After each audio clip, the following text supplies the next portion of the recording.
बिस्मिल्लाहिर्रहमानिर्रहीम, अस्सलाम वालेकुम। आप देख रहे हैं व्यूज़ मैटर। मैं हूं मुर्तज़ा डार। जो लोग आप में से मेरी पुरानी वीडियोस देखते आए हैं या उनकी नज़र से वीडियो हमारी गुजरी है कोई भी पुरानी, उसमें मैंने एक चीज़ पे बारहा मर्तबा ज़ोर दिया है और वो ये है कि अमेरिका पूरी दुनिया में जहाँ पे भी उसके बिखेरे हैं उसको समेटना चाहता है और चाइना को सिंगल आउट करना चाहता है। आज की मेरी ये स्टोरी भी इसी चीज़ को रिप्रेजेंट करती है। ख़बर बहुत बड़ी है और इंटरनेशनल लेवल की ख़बर है। ख़बर ये है कि अमेरिका के प्रेसिडेंट जो बाइडेन की मुलाकात हुई है प्राइम मिनिस्टर ऑफ इराक के साथ, मुस्तफ़ा अल हादमी के साथ, और इस मुलाकात के अंदर अमेरिका ने ये ऐलान किया है कि 2021 यानी इस साल के आखिर तक वो इराक से जितने भी अपने कॉम्बैट ट्रूप्स हैं यानी लड़ाका ट्रूप्स हैं उनको वापस अमेरिका ले जाएगा, उसका इनखला हो जाएगा। आप ये बात जानते हैं कि अफ़गानिस्तान समेत इराक वो दो ममालिक हैं जिसके अंदर प्रेसिडेंट जॉर्ज बुश के टेन्योर के अंदर जंगों का आगाज़ किया गया।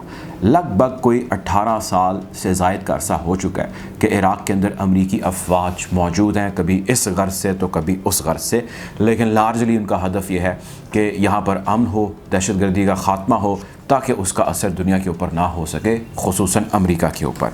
अब ये मुलाकात ऑल ऑफ सडन हुई या ये प्लान थी, आज थोड़ी सी मैं आपको इसकी डिटेल बताऊंगा। इस सारे मामले में ईरान ने क्या रोल प्ले किया है, कितना वो ऑन फ्रंट या बिहाइंड द कैमरा है, वो कितना अहम रोल प्ले कर रहा है।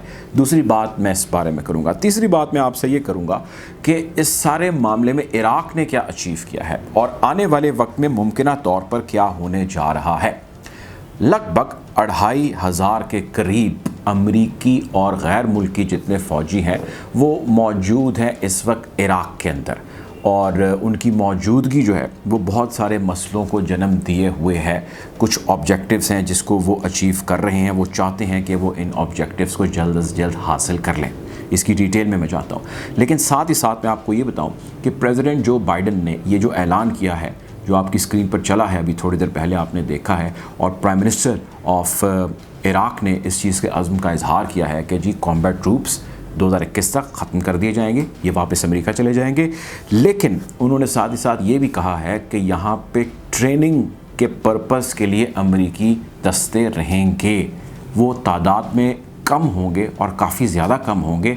उनका मकसद ये होगा कि इराकी मिलिट्री को वो ट्रेन करेंगे, इक्विप करेंगे कि वो खुसूसन दाइश का ख़ात्मा जो है वो इराक से कर सकें, जो कि अभी मुकम्मल तौर पर नहीं हो पाया। Anyway, I think things are going well. Our role in Iraq will be as a dealing with not. It's just to be available, to continue to train, to assist, to help, and to deal with ISIS as it arrives. But we are not going to be by the end of the year in a combat mission. इसको America की कोई चाल कह लीजिए या America का plan कह लीजिए। अमेरिका ने अपनी ज़्यादातर अफवाज दुनिया के इंट्रबल्ड एरिया से निकाल लेनी है, जिसमें अफ़गानिस्तान और इराक अब शामिल हो गया है, लेकिन कुछ प्रेजेंस वो बिल्कुल मिनिमम प्रेजेंस यहाँ पर रखेगा। बिल्कुल वो अपना थाना खाली नहीं छोड़ देगा, उस थाने के अंदर, उस चौकी के अंदर वो कहीं ना कहीं प्रेजेंस रखेगा, और इसी किस्म की प्रेजेंस वो थोड़ी सी अफ़गानिस्तान के अंदर भी रखेगा, जिसमें वो अपने डिप्लोमेट्स की सेफ़्टी के लिए या वहाँ पर जो उसकी बहुत अहम चीज़ें हैं उसकी सेफ़्टी के लिए रखेगा। 400-500 के करीब अपने वहाँ पर फ़ौजी रखेगा। अब मामला सारा ये है कि अमेरिका को ऑल ऑफ सडन ये करने का ख्याल भाई क्यों आ गया, ऐसा क्या हुआ? ऐसा ऑल ऑफ सडन बिल्कुल भी नहीं हुआ।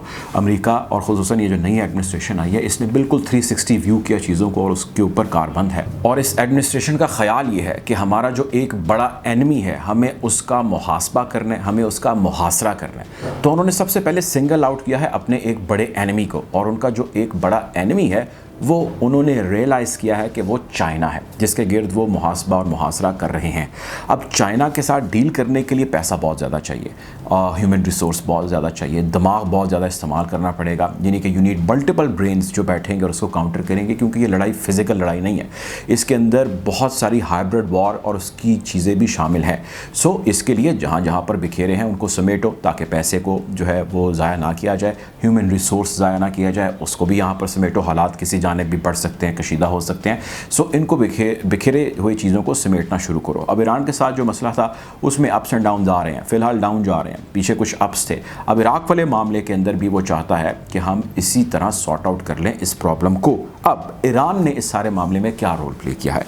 ईरान इराक 8 साल तक जंग लड़ते रहे और इराकियों ने ईरानियों के साथ या ईरानियों पर जिस किस्म का जुल्म ढाया उसकी मिसाल नहीं मिलती। लाखों इसमें मुसलमान मारे गए, इस जानिब के भी और उस जानिब के भी। केमिकल वेपन्स का इस्तेमाल किया गया। सद्दाम हुसैन ने जिस किस्म की पॉलिसियाँ लेकर और जिस किस्म का उसने जुल्म और गदर मचाया, खैर इसके ऊपर हमारी तफसीली वीडियो मौजूद है, बल्कि आप अगर लिंक क्लिक करें तो आप इस वीडियो की डिटेल में जा सकते हैं कि जी तब हुआ क्या था। But anyways, to cut it short, हालात बदल चुके हैं। इराक के ऊपर अब बहुत ज़्यादा इन्फ्लुएंस रखता है ईरान। ईरान का जो ये इन्फ्लुएंस है वो इराकी गवर्नमेंट को, प्राइम मिनिस्टर को इस चीज़ पर मजबूर कर रहा है, प्रेशराइज कर रहा है। इराकी गवर्नमेंट और इराकी जितनी प्रॉक्सीज़ हैं या मिलेशियाज़ हैं या जिनको इराक सपोर्ट करता है, जो फैक्शंस आप उसको कह लीजिए वेस्टर्न मीडिया की टर्म में, जो भी आप इसको कह लीजिए, ये प्रेशराइज कर रही हैं इराकी गवर्नमेंट को कि आप यहाँ से अमरीकियों को निकालें। अगर आप यहाँ से नहीं निकालेंगे तो अमरीकी एयर बेसिस जो इराक के अंदर मौजूद हैं उन पर हमले जारी रहेंगे।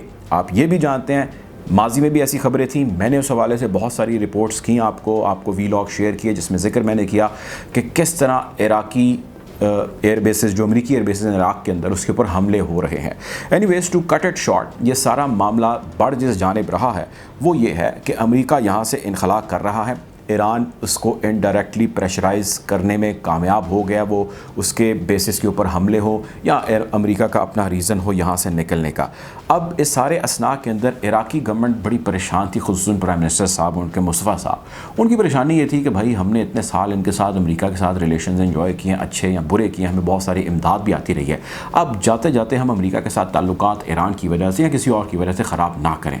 सो हम कोई ऐसा काम करते हैं कि अमेरिका के साथ ताल्लुकात भी ख़राब ना हो, अमेरिका यहाँ से इनकलाब ही कर ले और हमारे ईरान के साथ भी ताल्लुकात ख़राब ना हो। इस सारे मामले में इराकी गवर्नमेंट ने भी बहुत सारी अचीवमेंट हासिल की है, और वो इस सूरत में कि अमेरिका ने, प्रेसिडेंट बाइडेन ने, आपने सुना भी, ऐलान किया कि जी हम यहाँ से कॉम्बैट ट्रूप्स ले जा रहे हैं और सेकंड फेज़ के अंदर वो बाकी ट्रूप्स भी यहाँ से ले जाएंगे। सो अमेरिका राज़ी, ईरान भी राज़ी कि जी they are out from Iraq. और तीसरी चीज़ ये कि ताल्लुक़ इराक का और अमेरिका का भी ख़राब नहीं हुआ। सो इस सारे मामले के अंदर बहुत सारे इफ्स एंड बट्स थे, लेकिन लार्जली अचीवमेंट ईरान और इराक ने हासिल की है। और अमेरिका यहाँ से निकल के अपने अगले जो मिशन हैं और जो उसका विजन है कि जी मैंने चाइना की ऐसी की तैसी करनी है, उसकी जानिब फोकस्ड हो पाएगा। हम कोशिश करेंगे कि ख़ित्ते की इस बदलती सूरत हाल के हवाले से आपको लम्हा ब लम्हा अपडेट रखें और अपने ख़यालात जो है वो भी आपसे शेयर करते रहें। अगर आपको वीडियो अच्छी लगी है तो इस चैनल को सब्सक्राइब कीजिए ताकि ऐसी मज़ीद वीडियोस आप तक बर वक्त पहुँच सके।